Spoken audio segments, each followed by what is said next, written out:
Hi, Cultivating Literacy families. Today I'm going to be talking to you about a comprehension skill called main idea and details. When you are reading with your child or they are reading to you, you can ask them to tell you what the story was all about or the main idea and to provide you with some information or important information that also occurred in the story. That would be the details. We're going to talk about why that would be important and how to use this strategy. When children are learning how to read, they're oftentimes focusing on the letters and their sounds and how they work in words. It's also very important that they have a strong foundation being built or in place so that they understand that when they're reading, they're also looking for meaning. We want to foster that sense of importance around understanding what you are reading by talking to your child about what they're listening to when you're reading to them, or what's happening in the story that they're reading to you. One of the skills that we can use to help check in to make sure the child is understanding and to guide them in gathering meaning from the story is main idea and details. A main idea is just about 1 to 2 short sentences that tells what the whole story was all about. It's a summative statement. Details are the little parts of the story, kind of like puzzle pieces that work together to create the overall main idea.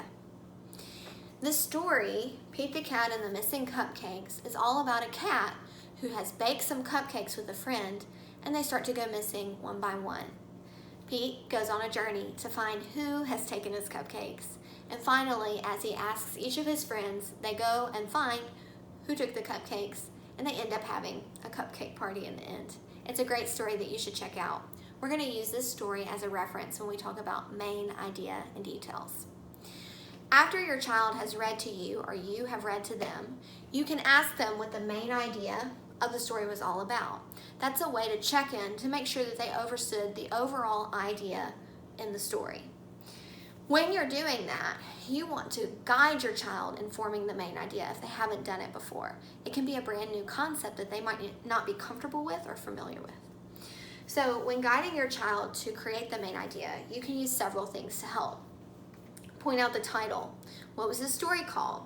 Pete the Cat and the Missing Cupcakes.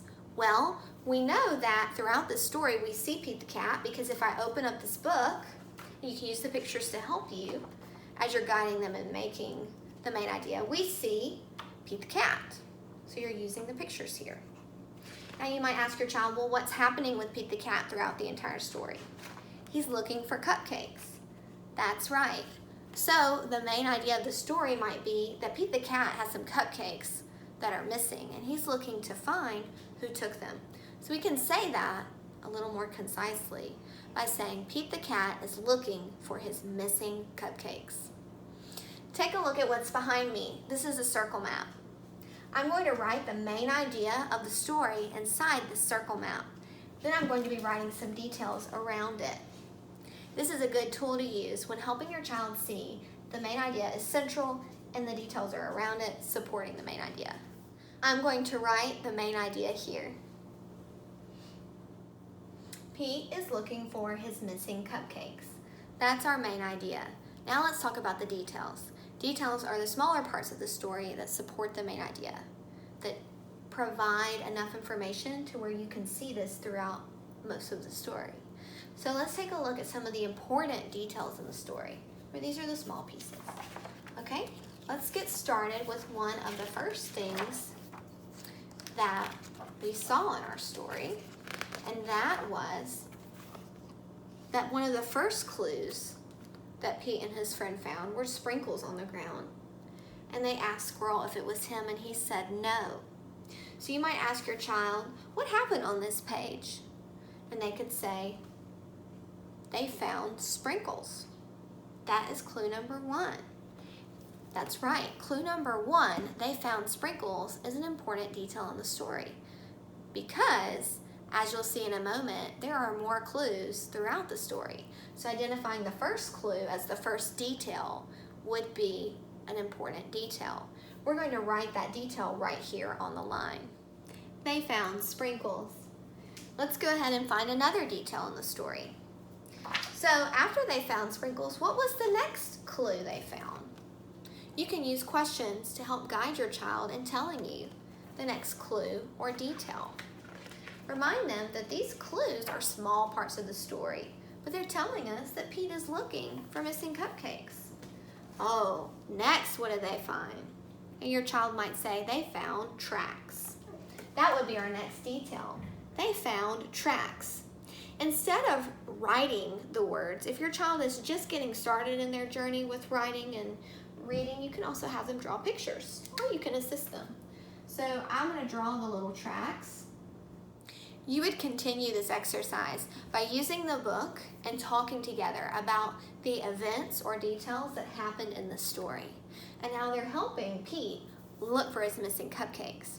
Explaining to your child that this is the main idea. Pete is looking for his missing cupcakes, and that is what the whole story is about. And each of these details are an important part of the story. Teaches your child about how stories work. Stories have a main idea or main focus, and then there are important pieces or details along the way that support that main idea. Helping your child identify the purpose of a story and the details is a great way to help them build an understanding for what they're reading or listening to, and understanding how stories work. You can use the circle map as a tool to helping you write down or draw the main idea and details and talk about them together. I hope that this comprehension skill was helpful. Happy learning.